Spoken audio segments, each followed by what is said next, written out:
যাৰ যি অভিযোগ আছে আমি প্ৰত্যেক অভিযোগ গুৰুত্ব সহকাৰে ল'ম। আমাক দলীয় মঞ্চত গোটেইখিনি কথা জনাওক। প্ৰত্যেক কথাৰ খবৰ ময়ো লাহে লাহে লৈ আছোঁ। আমিও নিজৰ ফালৰ পৰা এটা ৰিপৰ্ট আমি পৰৱৰ্তী দিনত AICCক আমি হাইকমাণ্ড নেতৃত্বক দিম। কিন্তু সাংবাদিকসকলৰ আগত দলীয় কথা কোৱাটো উচিত নহয় মই ভাবোঁ। আমি দলীয় মঞ্চত প্ৰত্যেক কথাখিনি ৰিপৰ্ট যোগেদি লিখিতভাৱে যদি আমাক জনায় তেতিয়া আমিও ইতিমধ্যে গোটেই আমি ৰিপৰ্টবোৰ সংগ্ৰহ কৰি আছোঁ, ডাটাবোৰ সংগ্ৰহ কৰি আছোঁ।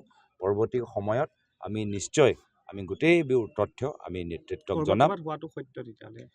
আমি বৰ্তমান ৰিপৰ্টটো আমি ল'বই লাগিব। আমি কৈছোঁ আমি প্ৰত্যেক অভিযোগ গুৰুত্ব সহকাৰে লৈছোঁ।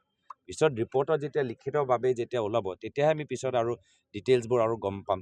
তো সেইকাৰণে সাংবাদিকসকলৰ আগত মই দলীয় কথাবোৰ নাপাতোঁ। কিন্তু মই কৈছোঁ দলৰ প্ৰতি সকলৰ আৱেগ থাকে।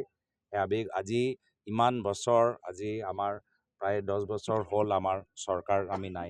তাৰ পিছতো আমাৰ কৰ্মীখিনি নিষ্ঠাৰে কংগ্ৰেছ কৰি আছে। তেওঁলোকৰ ওপৰত যথেষ্ট হেঁচা, তেওঁলোকক যথেষ্ট প্ৰলোভন দিয়া গৈছে।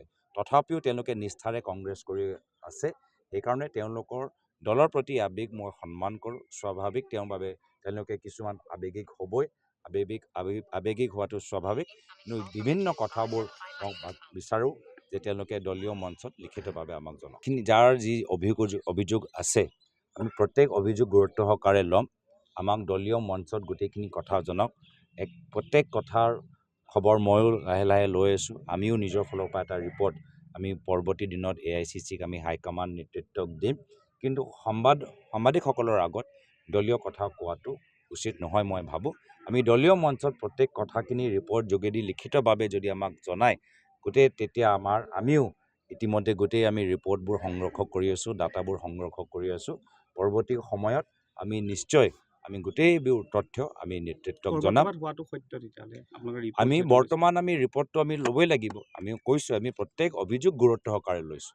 পিছত ৰিপৰ্টত যেতিয়া লিখিতভাৱে যেতিয়া ওলাব তেতিয়াহে আমি পিছত আৰু ডিটেইলছবোৰ আৰু গম পাম।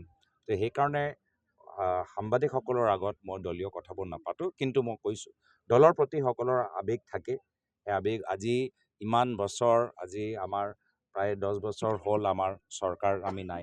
তাৰ পিছতো আমাৰ কৰ্মীখিনি নিষ্ঠাৰে কংগ্ৰেছ কৰি আছে। তেওঁলোকৰ ওপৰত যথেষ্ট হেঁচা, তেওঁলোকক যথেষ্ট প্ৰলোভন দিয়া গৈছে। তথাপিও তেওঁলোকে নিষ্ঠাৰে কংগ্ৰেছ কৰি আছে। সেইকাৰণে তেওঁলোকৰ দলৰ প্ৰতি আৱেগ মই সন্মান কৰোঁ। স্বাভাৱিক তেওঁলোকে কিছুমান আৱেগিক হ'বই। আৱেগিক হোৱাটো স্বাভাৱিক। কিন্তু বিভিন্ন কথাবোৰ মই বিচাৰোঁ যে তেওঁলোকে দলীয় মঞ্চত লিখিতভাৱে আমাক জনাওক। যাৰ যি অভিযোগ আছে আমি প্ৰত্যেক অভিযোগ গুৰুত্ব সহকাৰে ল'ম। আমাক দলীয় মঞ্চত গোটেইখিনি কথা জনাওক।